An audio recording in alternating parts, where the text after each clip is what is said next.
Good morning, students. This is a video for the students of class 8th, subject science. We were studying chapter number 13, that is sound.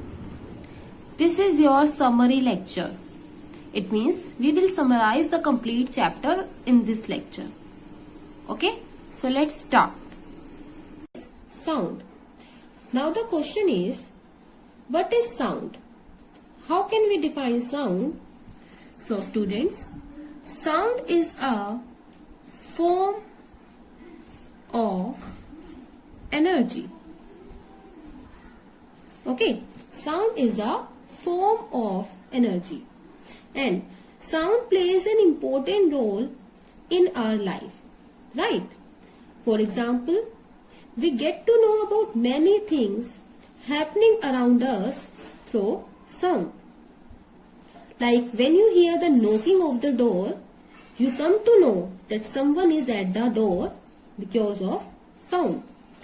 The horn of vehicles or bell of a cycle warns you if you are walking on the road. So this is also because of sound. That's why we are saying sound plays an important role in our life. It helps us to communicate with one another. Means we can communicate to the other person with the help of sound. And we hear a variety of sounds in our surroundings. Now the question is, how sound is produced? So sound is produced by vibrations. Okay. Sound is produced by vibration. But what are vibrations? Vibrations are the rapid back and forth movement of a body about its mean position. Okay, what are vibrations? Rapid back and forth movement of a body about its mean position are called vibrations. For example, if you play a radio very loud and place your palm against its speaker, you will feel its vibrations. So, the sound is produced by vibrations. And what are vibrations? Rapid back and forth movement of a body about its mean position are called vibrations. Now we will do an activity to show that sound is produced by vibration. And for showing, we take a rubber band. Okay, this is our rubber band and a pencil box, or you can take any other box. Now what you have to do, put this rubber band around the longer side of a pencil box like this. Okay, and then insert two pencils, or you can insert colors also, between the box and the stretched rubber like this. I am inserting colors, okay, between the box and the rubber band. Now plug the rubber band somewhere in the middle, like at this position. Plug this rubber band. So, when a tightly stretched band is plugged, it vibrates. You will observe that it vibrates and produces sound. Right? It vibrates and produces sound. And when it stops vibrating, it does not produce sound. So, this activity shows that sound is produced by vibration. Okay? When there is a vibration, then it produces sound. And when it stops vibrating, it does not produce any sound. So we will observe that sound is produced by vibrations. You can do this activity at your home also. So students, there are many musical instruments which produces sound, like the string instrument. In string instruments like veena, sitar and violin, sound is produced by the vibrating strings, which are usually metal wires. When the strings are plucked, they vibrate to produce a musical sound. Okay, and the other type of musical instrument is wind instrument. Wind instrument like flute or whistle, which produces sound when air is blown into them. That's why it is called wind instrument. Okay, in which the sound is produced when we blow air into it. And the next type of musical instrument is percussion instrument.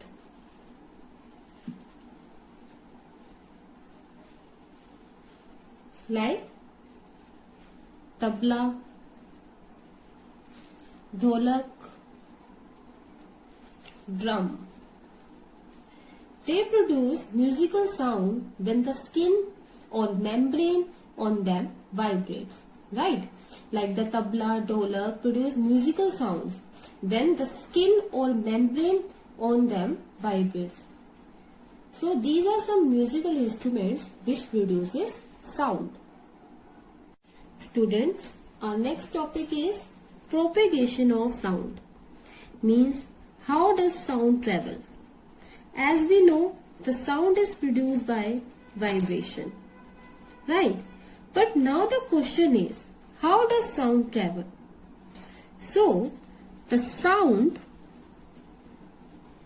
needs a medium to travel. Medium like air, water, etc. Okay, the sound needs a medium to travel.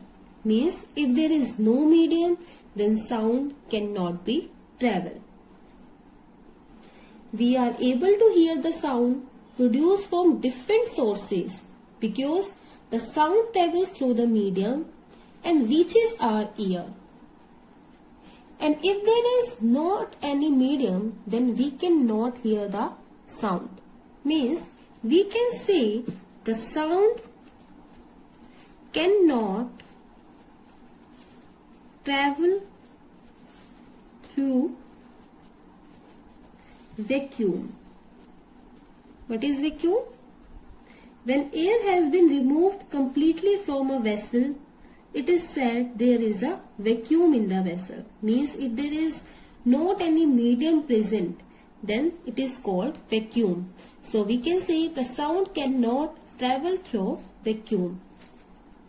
For example, suppose there are two persons standing on the moon and they cannot hear their sound because there is no medium on the moon through which sound can travel. So, sound needs a medium to travel. It cannot travel through vacuum. Now we will see that how the sound travels. Suppose this is an vibrating object. So, what happens? We know that the particles are present in a medium. For example, we consider our medium air. And these are the particles present in the air. So, when the object starts vibrating, it vibrates the closest particles. Means these particles. So, when these particles start vibrating, these vibrating particles collide with the neighboring particles. Means by these particles. These vibrating particles collide with the neighboring particles and these neighboring particles also start vibrating. And these particles displace to its original position and also vibrate the other particles. Okay. These particles displace from original position and also vibrate the other particles, and this process continues in our medium, means in our air, till the sound reaches to our ear. Okay. Means the sound energy is transferred from one particle of a medium to another. Okay, the sound energy transfer from one particle to another particle, and in this way sound travels through a medium and reaches to our ear. This is the way that sound travels through medium. So students, now the question is, does the sound travel in solids, liquids and gases? So the answer is yes. Sound can travel in solids, liquids and gases. The sound can travel in solids, liquid and gases, but the speed of sound is not same in all medium. The speed of sound is different, and the speed of sound is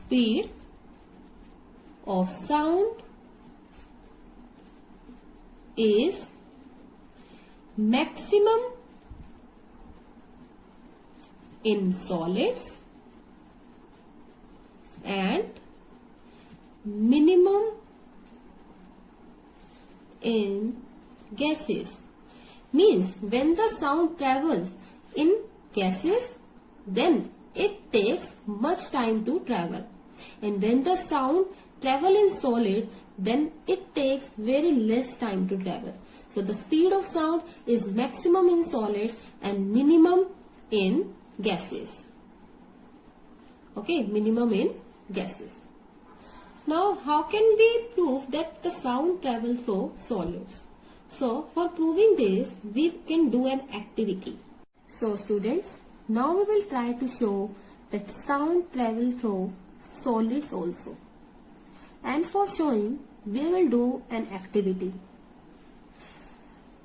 Suppose this is our table. Okay, this is a table, and what you have to do, place one of your ear on the table. Suppose you place your ear on the left side, and then ask your friend to tap on the table.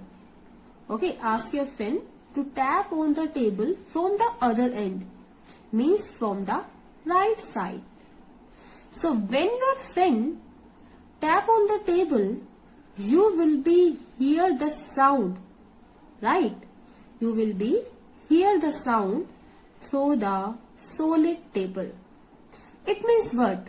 The sound can travel through the solid table because your friend tap on the table from the other end, and you will be able to hear the sound through the solid table. So this proves that sound can travel through solids. Okay, this proves that sound travel through solids. So students, now we will show that sound can travel through liquids also. And for showing, take a bathtub which is filled with water, and then hold a bell. Okay, hold a bell in one hand and put it inside the water. Okay, hold a bell in one hand and put it inside the water, and then shake the bell inside the water. And note that the bell should not touch the body of the bathtub. Now place your ear on the surface of water. So when you place your ear on the surface of water, you will be able to hear the sound of bell. You will be able to hear the bell ring. So this proves that sound can travel through liquids also, because if the sound cannot travel through liquid, then you will not be able to hear the sound. So this proves sound can travel through liquids also. So in this way we can say the sound can travel in solid and liquids and gases, but the speed of sound is maximum in solid and minimum in gases. Okay, the speed of sound is maximum in solids and minimum in gases. So students, let us start with our first topic, that is characteristics of vibrations. So students, we have already learned in the previous lecture that sound is produced by vibrations, right? But now the question is, what are vibrations? The rapid back and forth movement of a body about its mean position are called vibration. Okay, and these vibrations are also known as oscillation. These vibrations are also known as oscillation. Now the question is, what are the characteristics of vibration? So students, there are three important characteristics of oscillation or vibration, that are frequency, amplitude and time period. These are the characteristics of vibrations or oscillations. Now, what is frequency? Frequency is the number of oscillations or vibrations made by a vibrating body in 1 second. Okay, what is frequency? Number of oscillations or vibrations made by a vibrating body in 1 second is called frequency. It means the frequency measures the number of oscillations or vibration in 1 second. So let us understand this term frequency with the help of an example. Take a simple pendulum. Take a simple pendulum. Now, what is simple pendulum? A simple pendulum consists of a small metal ball. This is a metal ball. This is a metal ball which is called bob, and this bob, this metallic ball, suspended by a long thread. This is a piece of thread from a rigid spot. A simple pendulum consists of a small metal ball called bob suspended by a long thread from a rigid spot. This is a rigid spot. And this bob is free to swing back and forth about its mean position. This is the mean position. This bob is free to swing back and forth about its mean position. Now this picture shows the motion of a pendulum. This is the mean position about which the bob of the pendulum moves back and forth. Okay, this is a mean position. And when this bob travels from A to B like this, and then B to C and finally back to A, it means it completed its one oscillation. Okay, and when it is completed one oscillation, then we can say the frequency of this pendulum is 1 Hertz. Okay, and when it is completed its one oscillation in 1 second, suppose if it is completed one oscillation in 1 second, then the frequency will be 1. Okay, the frequency will be 1 Hertz. And suppose if this pendulum completed 20 oscillations but in 1 second, then the frequency will be 20 Hertz. So what is frequency? It is the number of oscillations or vibrations made by a vibrating body in 1 second, and it is represented by letter small F.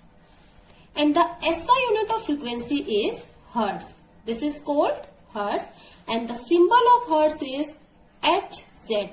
And students, the H should be capital and Z should be small. This is the symbol of Hertz. For example, if any object completes 20 oscillations or 10 oscillations in 1 second, it means what? The frequency will be 10 Hertz, 20 Hertz and so on. Okay, so this is all about frequency. Now the next characteristic is amplitude. What is amplitude? The maximum displacement of a vibrating body about its mean position is called its amplitude. Okay, I'm repeating. What is amplitude? The maximum displacement of a vibrating body about its mean position is called its amplitude. It is represented by a letter A. For example, you can see that in this pendulum, the maximum displacement is this. The maximum displacement is these. These are the extreme positions. So, the maximum displacement. What is displacement? Displacement is the shortest distance. Okay. And the maximum displacement covered by a vibrating body about its mean position. This is a mean position. So, the maximum displacement of a vibrating body about its mean position means this distance is called amplitude. Okay. And it is represented by A, by a letter A. Now, the next characteristic is time period. What is time period? The time taken by a vibrating body to complete one oscillation is called its time period. It is represented by letter T. Okay, by an alphabet capital T. If you consider the example of a pendulum, then like if the vibrating body completes its one oscillation in 20 seconds, then the time period will be 20 seconds. Okay, so this is about time period. I am repeating, what is time period? The time taken by a vibrating body to complete one oscillation is called its time period. It is represented by T, capital T, and its unit is seconds, like the time, similar to time. So these are the three characteristics of vibration or oscillation: frequency, amplitude and time period. Students, there is a relation between frequency and time period, and that relation is frequency is equal to 1 upon time period, or we can say the frequency is the reciprocal of the time period. It means what? If time period is given to us for a vibrating body, then we can easily calculate the frequency. And if frequency is given to us, then the time period can be calculated from this relation. Frequency is 1 upon time period. This is the relation between frequency and time period.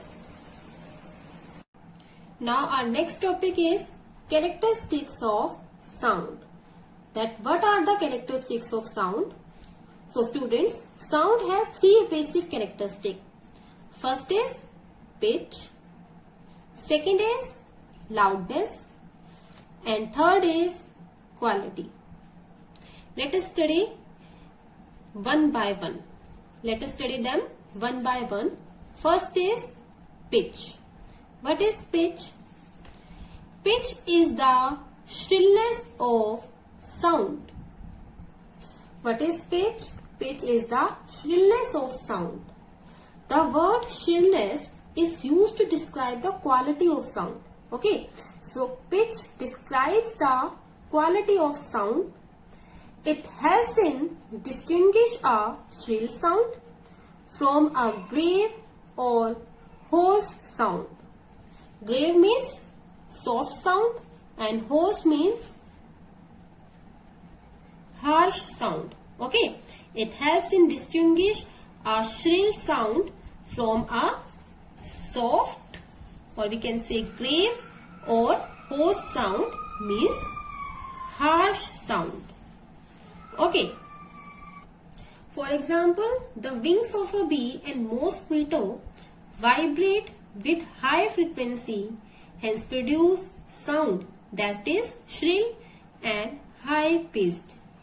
And the another example is, while playing a flute, when more holes are closed, a note of lower pitch is produced. And when fewer holes of the flute are closed, a note of higher pitch is produced. Why it happens? Because there is a relation between the frequency and the pitch of the sound. And what is this? High frequency means high pitch. Okay, the high frequency means high pitch. More will be the frequency, more will be the pitch. Okay, and the sound which is produced is shrill, means the shrill sound is produced. Okay, and low frequency means low pitch, and it produces grave sound. Grave means soft sound. Okay, so what is the relation between frequency and pitch? More will be the frequency, more will be the pitch, less will be the frequency, less will be the pitch. And high frequency produce shrill sound, or high pitch produce shrill sound, and low pitch produce soft sound. So in this way the frequency is related with the pitch of sound. Now the next characteristic of sound is loudness. What is loudness? It is the amount of sound reaches to our ear. Okay, it is the amount of sound reaches to our ear. Loudness of sound depends on its amplitude. Okay, means the loudness is related to amplitude. And how it is related? Larger the amplitude of vibration, the louder is the sound. Means larger the amplitude, more louder is sound. Similarly, feeble sound is produced when the amplitude is small. Okay, and this loudness is expressed in decibels. Okay, the loudness of sound is expressed in decibels. Okay, the loudness of sound is expressed in decibel. This decibel is the unit of loudness, means the loudness is measured in decibel, and the symbol is dB. This is called decibel. D should be small and B should be capital. So, what is the unit of loudness? Loudness of sound is expressed in decibels, and the symbol of decibel is dB, like 1 decibel, 2 decibel, etc. Now the next characteristic of sound is quality. What is quality? The quality of sound is also called tone. It enables us to distinguish between two sounds of the same pitch and loudness produced by two different sources. Okay, what is quality? The quality is also called tone, and by this we can distinguish between the two different sounds which have same pitch and loudness. Okay, it helps to distinguish between two sounds of the same pitch and loudness produced by two different sources. For example, it enables us to distinguish between the sound of male and female. So this is all about quality of sound. So these are the three characteristics of sound. First is pitch, second is loudness, and third is quality. I hope you have understood about these characteristics of sound. Now we will start the next topic, that is difference between loudness and pitch. Now we will study some differences between loudness and pitch. Loudness. First is, it depends on the amplitude of a vibrating body. Loudness depends on the amplitude. And how it depends on the amplitude? Larger the amplitude of a vibration, the louder is sound. The sound is more louder as the amplitude is large. And pitch depends on the frequency of a vibrating body. This is your first difference, that loudness depends on amplitude, but pitch depends on the frequency. Second is, it does not change with frequency. Okay, loudness does not change with frequency, but pitch changes with frequency. And how? High frequency, then high pitch and a shrill sound is produced. Low frequency means low pitch and a soft sound is produced. Okay, so in this way the pitch changes with frequency. It changes with frequency. Third is, it is determined by the amount of sound energy received by the ear in unit time. Okay, and pitch does not depend upon the amount of energy. Loudness depends on the amount of energy, but pitch does not depend upon the amount of energy that is received by the ear. So these are some differences between loudness and pitch. I am repeating, loudness depends on amplitude, but pitch depends on the frequency. Loudness does not change with frequency, pitch change with frequency. Loudness is determined by the amount of sound energy received by the ear in unit time, but pitch does not depend upon the amount of sound energy received by the ear. Okay, so these are some differences between loudness and pitch. First topic, that is sound produced by humans. Means how the sound is produced by humans. If you touch the front of your throat while speaking or singing, you can feel some vibrations in your throat. Right? Means while speaking or singing, you will feel some vibrations in your throat. And sound in humans is produced by the voice box, which is also called larynx. Now what is voice box? So do one thing, put your fingers on the throat like this.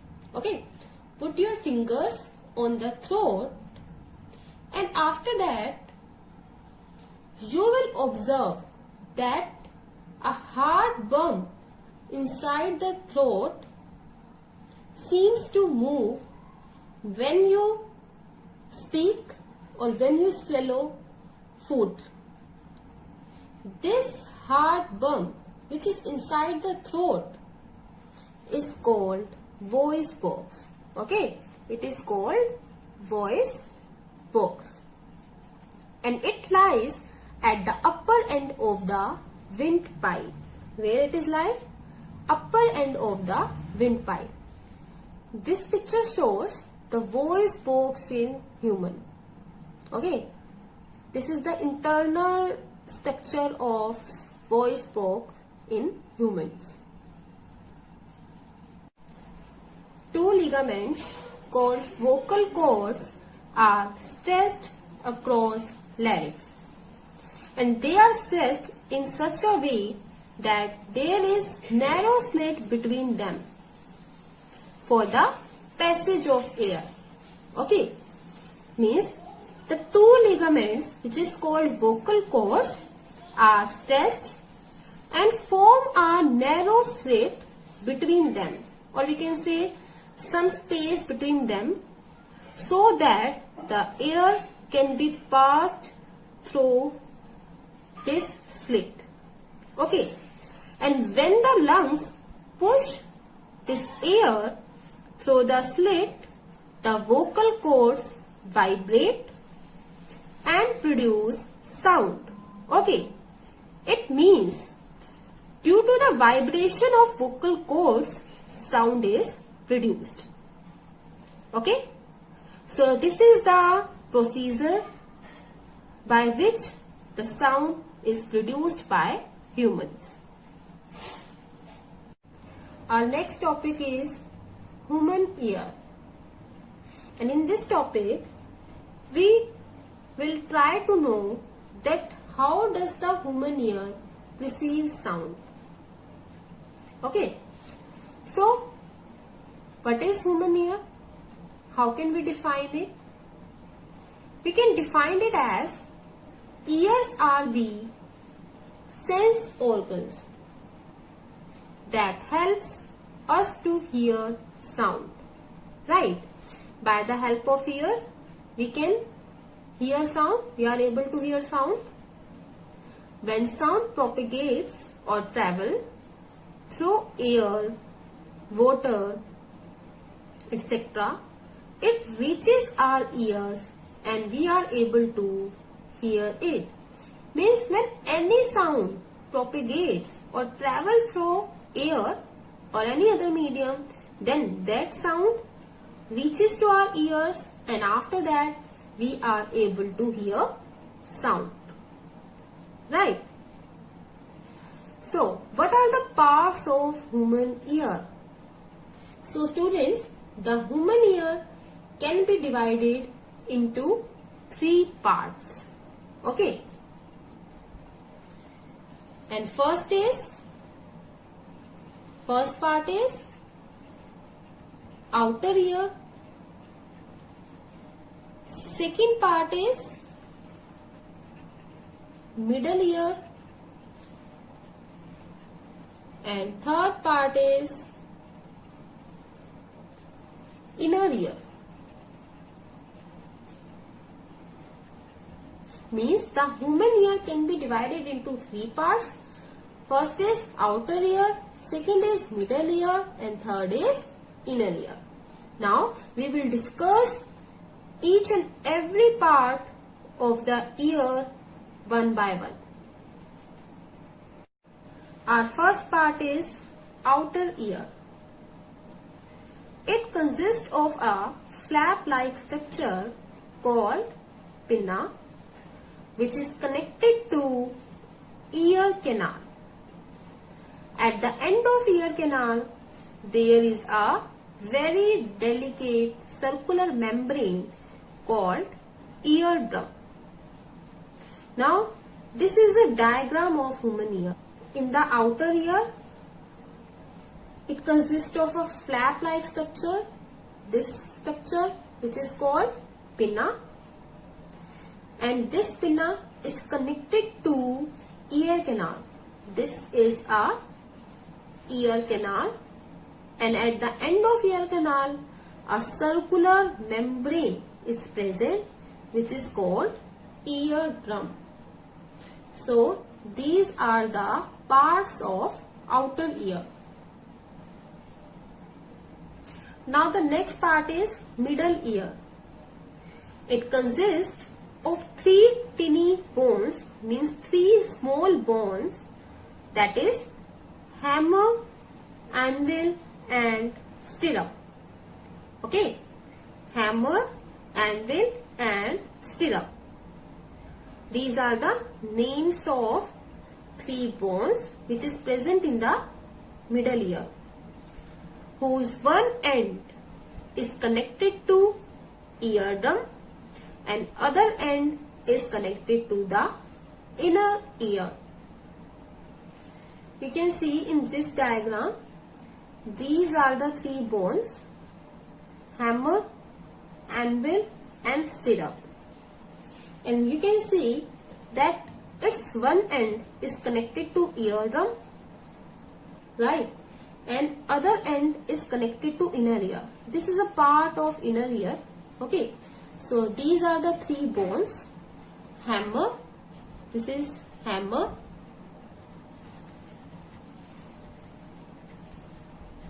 anvil,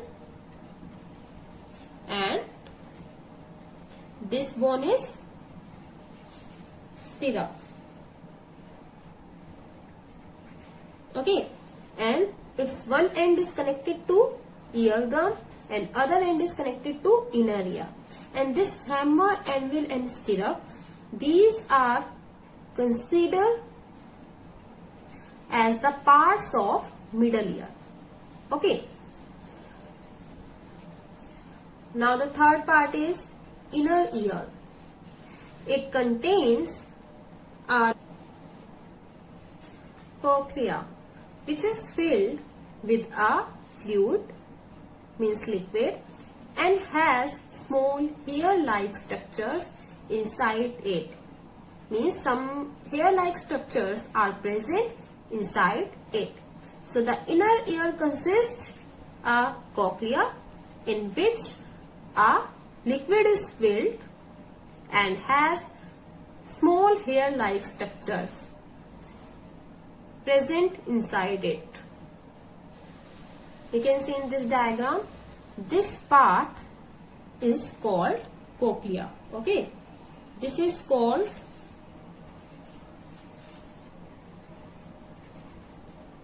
cochlea, which is filled with a fluid and some hair-like structures is also present inside it. Okay, and these are the auditory nerve.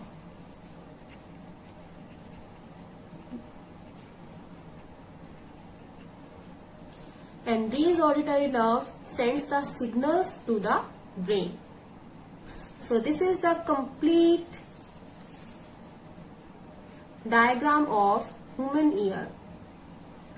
This flat-like structure is called pinna, which is connected to ear canal, and at the end of ear canal a circular membrane is present, which is called eardrum. Okay, these are the parts of outer ear. And after that, three bones, hammer, anvil and stirrup, is present in the middle ear, okay, whose one end is connected to eardrum and other end is connected to inner ear. And in the inner ear, a cochlea is present, which is filled with a fluid, and some hair-like structure is also present inside it. And at the end, auditory nerves are present, which sends the signals to the brain.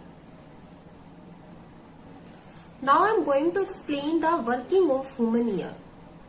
Means how the human ear perceives the sound. So first of all, the pinna collects sound waves from the surroundings and sends them to eardrum. Okay, this is pinna. This flap-like structure is pinna, which collects the sound from the surrounding and sends this sound to the eardrum. Okay, and after that these sound waves strike the eardrum and vibrate it. Okay, means when the sound waves strike the eardrums, then this eardrum start vibrating. Okay, this eardrum vibrates because of the sound waves, and then these vibrations are passed on to the three bones in the middle ear that amplify the vibrations. Means the sound waves which strike the eardrum then vibrate the eardrum, and these vibrations are passed to these three bones, hammer, anvil and stirrup, because the one end of the bone is connected to eardrum. So the vibration are passed through hammer, anvil, and then anvil pass the vibration to the stirrup. After that, the amplified vibration are received by the cochlea, which converts them into nerve impulses that are sent to the brain through the auditory nerve. Okay. Now, the amplified vibration means the hammer, anvil and stirrup amplify the vibrations, and these amplified vibrations are received by the cochlea, and this cochlea converts these vibrations into nerve impulses that are sent to the brain by the help of auditory nerve. Means these auditory nerves send these nerve impulses converted by cochlea into the brain. Okay, these auditory nerves sends the nerve impulses into the brain, and after that the brain decodes the nerve impulses, or we can say the brain receive these nerve impulses and get the specific information. So in this way the human ear perceive the sound. Okay, this is the complete procedure that how the sound is perceived by the audible and inaudible sounds. So students, all bodies that vibrate produce sound, right? But we cannot hear all of them because our ears are sensitive and can hear the certain range of frequencies. Means our ear has a certain range of frequency. They can hear the sound up to some certain range of frequency, and based on this the sound is divided into two parts, that is audible and inaudible sound. Audible sound. What is audible sound? The sound that can be heard by the human ear are called audible sound. Means the sound which can be heard by the ears, then that sound are called audible sound.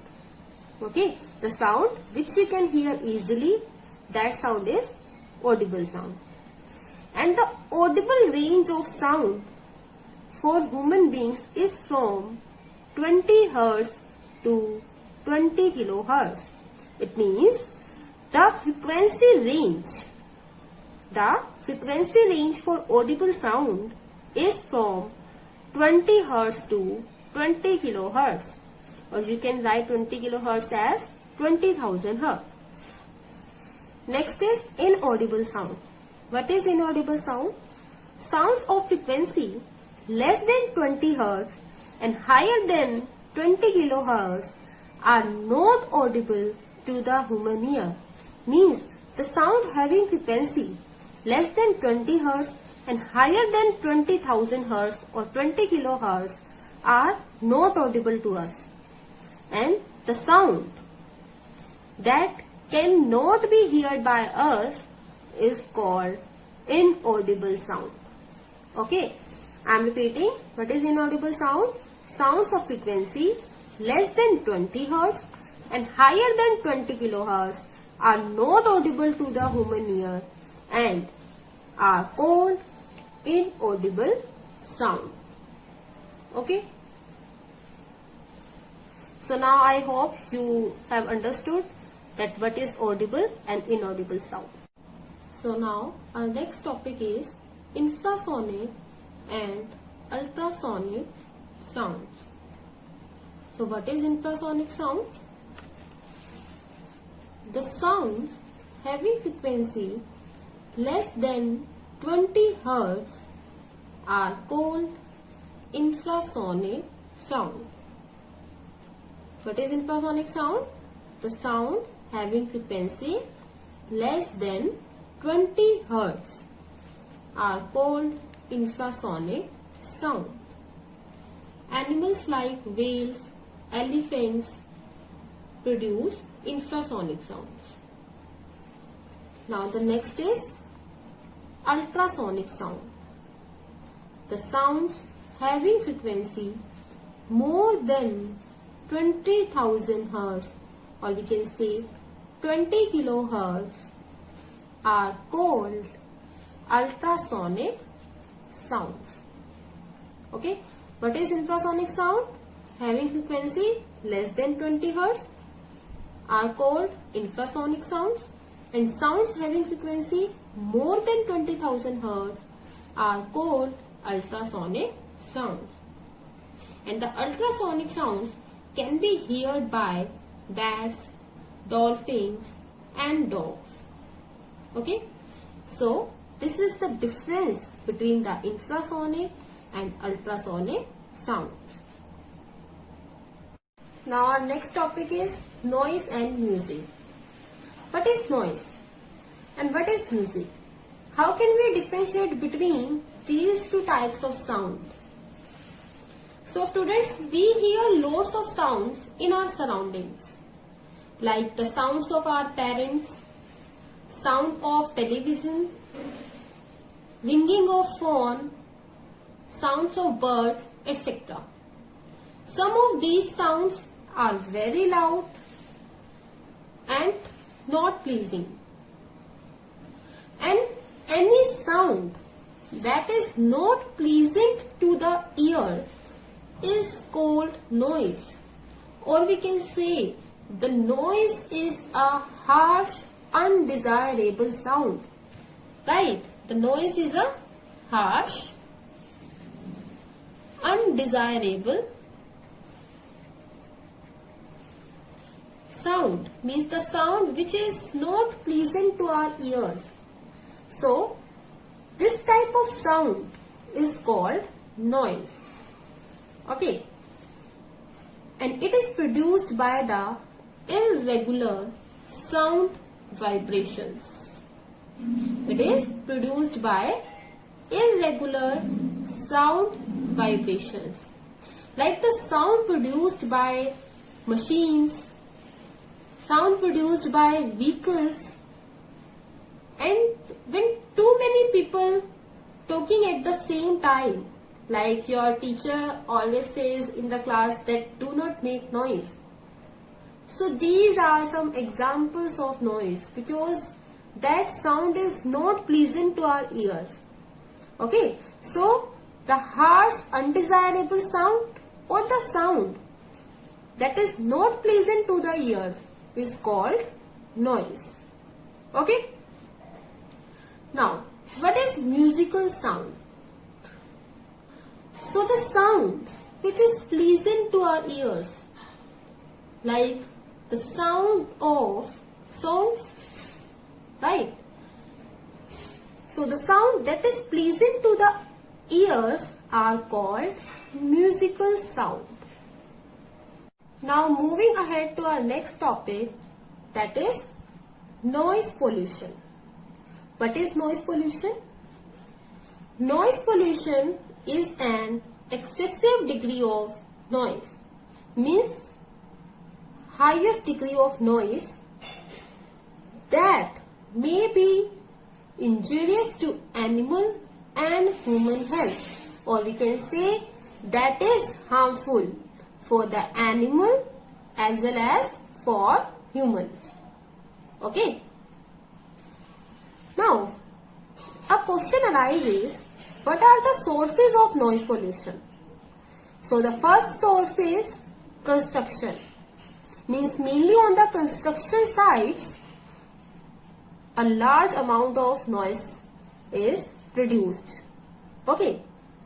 And the second source is transportation systems. The transportation system is also responsible for creating noise. And the another source is motor vehicles like aircrafts, trains, buses. They also produce noise. So these are some sources of noise pollution. Okay. Now, what are the harmful effects of noise pollution? We know that excessive degree of noise is harmful for the animals and humans. Now, what are the effects of noise pollution? First effect is it directly affects the mind. Means people take longer time to concentrate on their things in the environment having lot of noise. For example,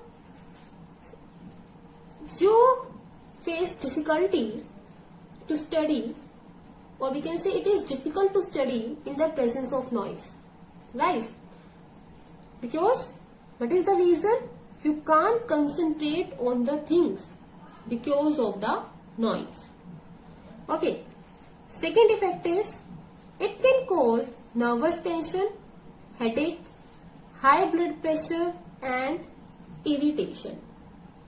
Okay.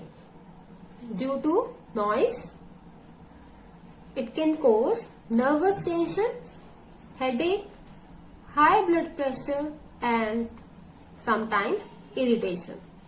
Okay. Third harmful effect is prolonged exposure to high level noise can lead to temporary or permanent loss of hearing. Prolonged means for a long time. Okay. So prolonged exposure to high level noise can lead to temporary or permanent loss of hearing. Okay. So these are some harmful effects of noise pollution. Okay. Now we will study that how can we reduce this noise pollution. We have learned that there are many harmful effects of noise pollution. So, what are the ways by which we can reduce noise pollution? So, the first way is automobiles should be fitted with silencer. Second is people should avoid blowing horns of vehicles unnecessarily. Means we should not blowing horns of vehicles when there is no need. Okay. Third is factories and airports should be set up away from the residential areas. Means the areas in which we live. Okay. So the factories and airports should be set up away from the residential area to reduce the noise created by aeroplanes and machines in the factories, because a lot amount of noise is created by the aeroplanes and the machines. So the factories and airports should be away from the residential areas. Okay. Next is workers in noisy factories should wear earplugs. Okay. By wearing the earplugs, noise does not affect on the ears. Okay. And next is television, radio, music systems should be played at a low volume.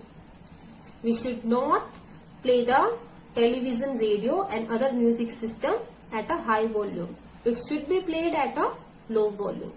So by adopting these ways, we can reduce noise pollution. Okay. So these are the ways, these are some ways to reduce noise pollution. Now I am going to explain a topic, that is hearing impairment. Okay. So students, sometimes because of this excessive degree of noise, the person can also lose their hearing ability. Okay, the person can lose their hearing ability, and the loss of hearing ability of a person is called hearing impairment. Okay, what is hearing impairment?